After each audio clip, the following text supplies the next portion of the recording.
Smart Ahmednagar news. OBC बहुजन आघाडीचे उमेदवार माजी सनदी अधिकारी दिलीपराव खेडकर यांनी आज आपला नगर दक्षिण लोकसभा मतदारसंघासाठी उमेदवारी अर्ज मोठे शक्ती प्रदर्शन करून जमा केलाय। जवळपास 300 ते 400 पदाधिकारी व कार्यकर्ते आज खेडकर यांचा उमेदवारी अर्ज भरण्यासाठी नगर शहरात जमा झाले होते। सर्वप्रथम नगर शहरातील शिवाजी महाराज यांच्या पुतळ्यास पुष्पहार अर्पण करून रॅलीस सुरुवात झाली। रॅलीत बैलगाडी, लेझिम पथक, ढोल पथक आदी मुख्य आकर्षण होते। जेसीबी मधून फुलांची उधळण करण्यात आली। डॉक्टर बाबासाहेब आंबेडकर व महात्मा फुले यांच्या पुतळ्यास देखील पुष्पहार अर्पण करून माळेवाड्यातील विशाल गणपतीचे दर्शन घेऊन खेडकर हे आपला उमेदवारी अर्ज भरण्यास जिल्हाधिकारी कार्यालयात पोहोचले व आपला उमेदवारी अर्ज दाखल केला। ओके मागो माईक अरे तो मोबाईल ठेवा तर दे याच्या हातात मुळे थांब दे ते माईक मुकुंद घे रे माईक दे मुकुंद माईक ठेव ते दे ते माईक हा रेडी करे ओके ओके मी मागील काही महिन्यापासून की ओबीसी आणि वंचित घटक यासाठीच काम करत आहे।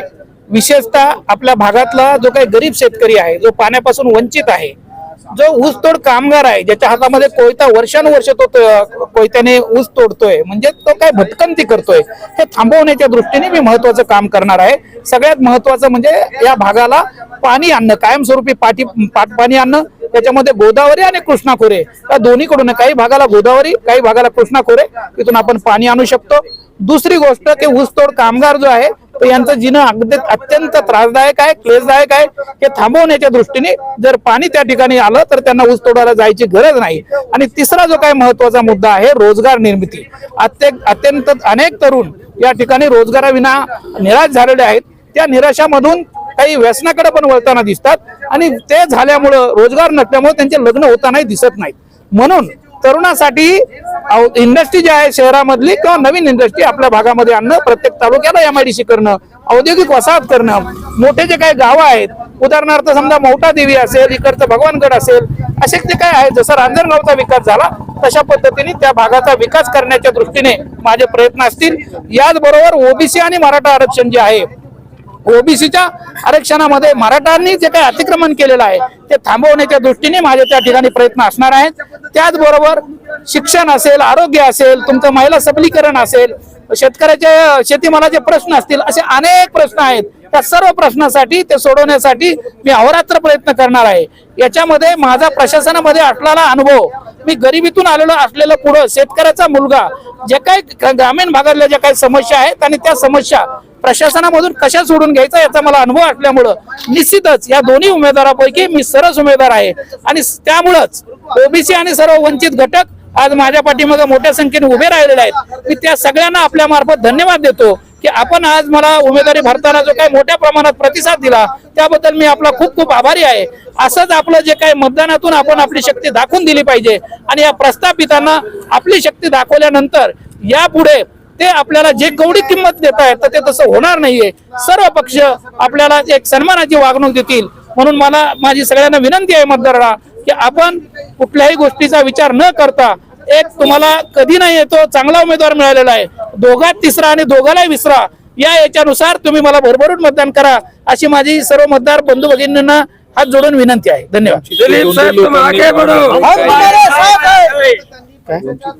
इतर उमेदवारांनी सुद्धा फॉर्म भरलेले आहे, काय वरिष्ठांचा आदेश काय होतो?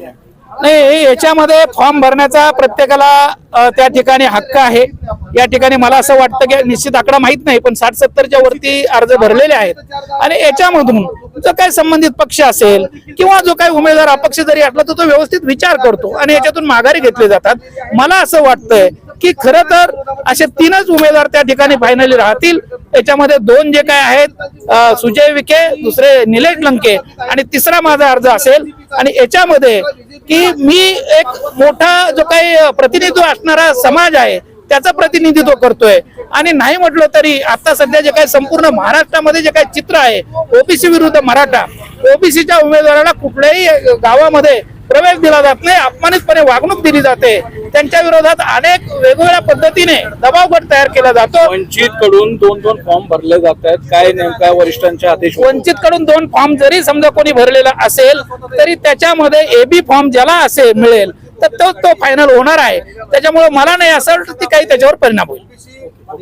गेली 5.5 वर्ष महाराष्ट्रामध्ये विरोधी पक्षाची भूमिका वंचित बहुजन आघाडी लढते. आदरणीय बाळासाहेब आंबेडकरांच्या नेतृत्वाखाली 5 वर्ष आम्ही सर्वसामान्य शेतकरी कष्टकऱ्यांचे विषय घेऊन रस्त्यावरती येऊन आंदोलन करतोय आणि म्हणून वंचित बहुजन आघाडीचा जो जनाधार आहे, गेल्या 19ला 6 महिन्याचा पक्ष होता, 43 लाख मतं घेतली. आता 5 वर्ष आम्ही सगळेजण कामं करतो, त्याच्यामुळे आमचा जनाधार वाढलेला आहे. ऐनवेळेस महाविकास आघाडीनं आम्हाला ठेंगा दाखवला, पडणाऱ्या 2 जागा देतो म्हटले, 48च्या मतदारसंघातले मतं घ्यायचे आणि 2 पडणाऱ्या जागा द्यायच्या. म्हणजे इथं विस्थापितांचं राजकारण त्यांना उभं राहू द्यायचं नाही आहे आणि म्हणून स्वबळावरती निवडणूक लढवण्याची भूमिका वंचित बहुजन आघाडीनं आदरणीय बाळासाहेब आंबेडकरांनी घेतलेली आहे. गेल्या 40-45 वर्षामध्ये आदरणीय बाळासाहेब आंबेडकरांनी सोशल इंजिनिअरिंग केलेलं आहे. म्हणजे ज्या समाजाची मतं तुम्हाला लागतात परंतु त्यांना तुम्ही प्रतिनिधित्व देत नाही आणि म्हणून अशा समूहांना, छोट्या छोट्या जातीतल्या लोकांना भले निवडून येणार नाही पण 2019ला आम्ही त्यांना उमेदवारांमध्ये प्रतिनिधित्व दिलेलं आहे. यावेळेस देखील आदरणीय बाळासाहेब आंबेडकरांनी जवळजवळ 45 जागेवरती सोशल इंजिनिअरिंग केलेलं आहे. नगर जिल्ह्यामध्ये 2 जागा आहेत, शिर्डीची जागा बौद्ध समाजाला दिलेली आहे आणि ही जी जागा आहे ही जागा ओबीसी समाजाला दिलेली आहे. ओबीसी चळवळीतले एक निवृत्त झालेले संधी अधिकारी की ज्यांना गाढा अभ्यास आहे, तिथल्या सगळ्या सामाजिक, राजकीय, आर्थिक ज्या अडचणी आहेत त्याच्या अनुषंगाने ज्यांचा प्रशासनामध्ये असल्यामुळे तो अनुभव असल्या कारणानं त्यांनी उमेदवारी मागितली पक्षाकडे. मुळात ते ओबीसी चळवळीतले कार्यकर्ते आहेत. महिनाभर त्यांनी ओबीसी बहुजन पार्टीच्या माध्यमातून लोकांमध्ये गेलेले आहेत.